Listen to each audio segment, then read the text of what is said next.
Hello, today I'd like to talk about releasing the game.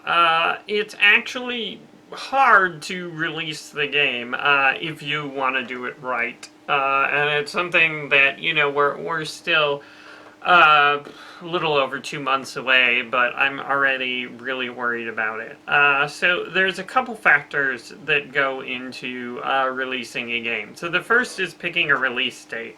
And we haven't actually picked a release date yet. And I think, um, well, it's definitely challenging because you want to make sure that there's no other big releases, but also you want to sort of tell people the release date ahead of time so that they can plan to get it. They know when to check Steam or Ouya, whatever.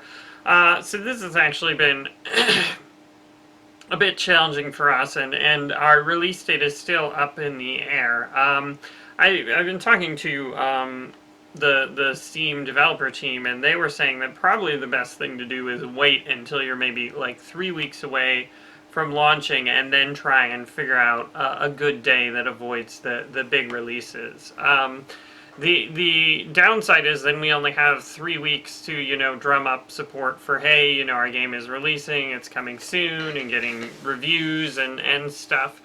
But, I mean, I think, like, on Retrograde, we picked a bad day to release. Well, we picked it, like, long ahead of time because it seemed like a good date, and we wanted to pick a date and stick to it. And then it turned out the exact same day they launched Early Access. So it was, bad for us because there was a lot of banners and stuff for that, and several very interesting early access games like Kerbal. Am I saying it right? Something Kerbal Space Program. Uh, so that's one factor. Another factor is like YouTube Let's Players. This is sort of a big business these days, and it is a business, and there's stuff about, I don't know, paying people or giving them percentages of revenue to get the Let's Plays, and I don't really know how that works. I'm obviously going to find out. I mean, certainly we got with the free demo, we got several big Let's Players to run through the game. PewDiePie, Markiplier. I'm sure there were more, but moving forward before the release, essentially our release is going to be sort of hitting the ground.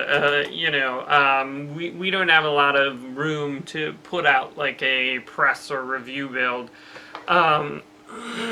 too early. And I mean, while we plan on releasing the game to YouTubers and press early. I mean, the question is, how early do you give it away? I mean, because we certainly wouldn't want to review it with reviewers to review the game with missing content. If some of the early YouTuber, generating buzz, if they have missing content, is that okay? Is it bad to get Let's Players too early? Because then, essentially people can just watch someone else play your game and they don't need to buy it. I don't know. I mean, for me, everything I've heard, it sounds like Let's Players are good at driving revenue to games, but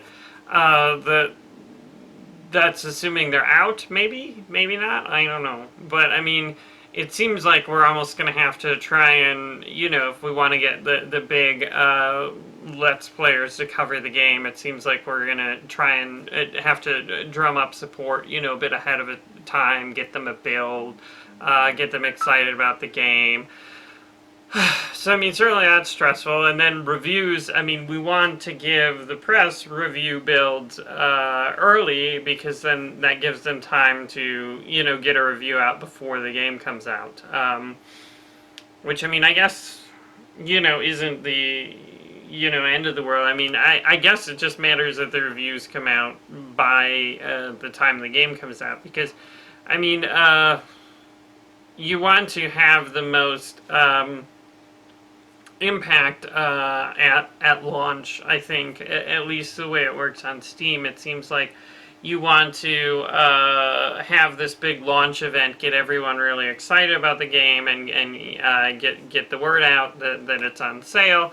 And then, if you do really well at launch, then I think that, keeps you in the top sellers, and you can sort of push your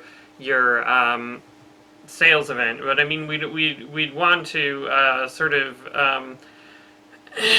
get some press support leading up to our launch, and reviews and things like that. So I don't know how we're going to do it, and I mean, certainly it seems like there's going to be a lot of things to worry about, and especially when we don't have a release date, it's hard to do a lot of talking about the launch. But yeah, I mean, I don't know. It's kind of challenging. I mean, at least with Retrograde on PlayStation 3, it was kind of straightforward. I mean, in that we had to schedule in a release date, like, I don't know, 3 or 4 weeks in advance, because that was how the store updates worked. And then we had to delay the release of the game yet another week to allow press to review it for that week. And so it's sort of a different scheme, and it makes things a little complicated, because people are playing the beta build now. I certainly wouldn't want anyone to review it. We have the temp VO, there's some other scares and more content we want to get in. But I mean, it's a thing you can play, and so I don't know, when do you say, okay, it's a thing you can play, and review? At what point do you say that before the game launches, and at what point do you say, YouTubers, let's go, and how much time do you need to get sort of a lead into that, and, do you have to pay money to YouTubers these days to get them to play your game? I don't know. It's a tough business to be in. So I don't know. That's sort of my thoughts on release. It's very stressful, and a lot of things to do. So anyway, thanks for watching.